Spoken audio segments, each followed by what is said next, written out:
Hi, welcome once again. So today in this video we will see how tessellation works. Uh, in this example you can see that there is a normal material, normal brick. However, you can see some displacement, a sort of some sort of 3D. It is not plain. It appears to be a mesh where this gaps or this engravings are already there. But it's a plain mesh with a material with a effect which is called tessellation. And the idea of the tessellation is that based on the value on the texture, it will take that height and the depth. So basically, the dark side will take that depth, and white will take the peak. Please like this video if you find it informative and helpful, and yes, subscribe to our channel for more updates. So let's create this material again. So right click material. So let me have it tessellation. Fine. Double click and open this material.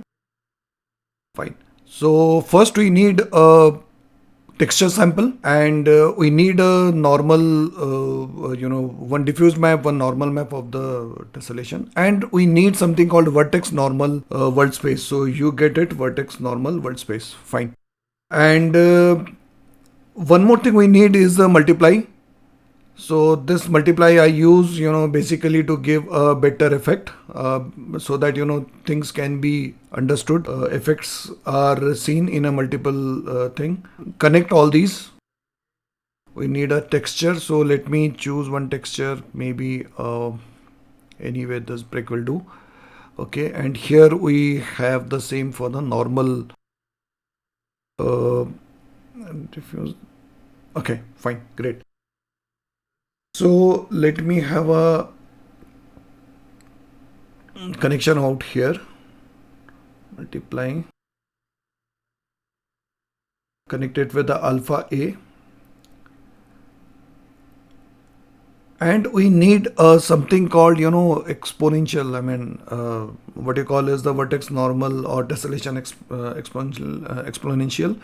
So now here you can see the tessellation is not visible.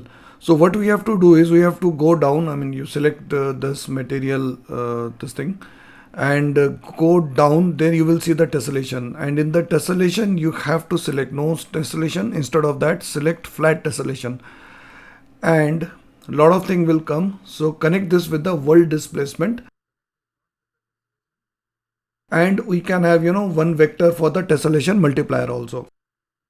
Now you see there is no change as such. Even if you save it, it is a normal texture which is being applied. Even if you just arranging, okay. So even if you apply this on the mesh, you don't see anything. It's a normal. I mean, unlike the example that we have seen, everything is flat. So it is a normal texture. Now let us do some changes here.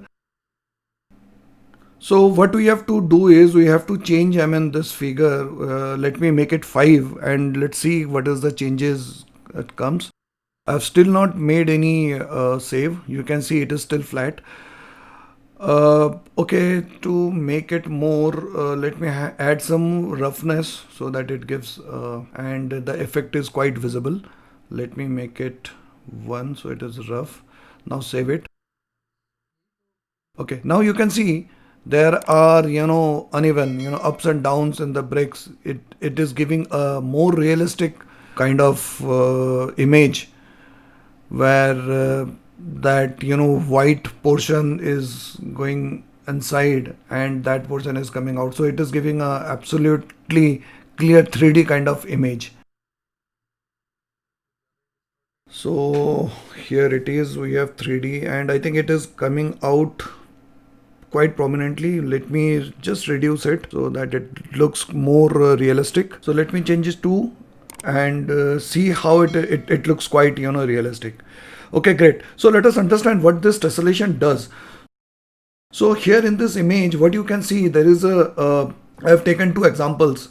One is a colorful sphere and another is pebble stone. Here, if you see the wire mesh, it is quite normal. Even for the colorful sphere, the wire mesh is quite normal. But after tessellation, you can see a lot of wire mesh, and the whole thing is it creates more vertices. Even if in the colored one, you can see it creates more vertices. So the whole tessellation means because of the displacement, it creates more vertices. And my suggestion is this, tessellation can be used only if it is required. Otherwise, it seems to be quite expensive. Anyway, so you can create any of your whatever you want. That's it for this video.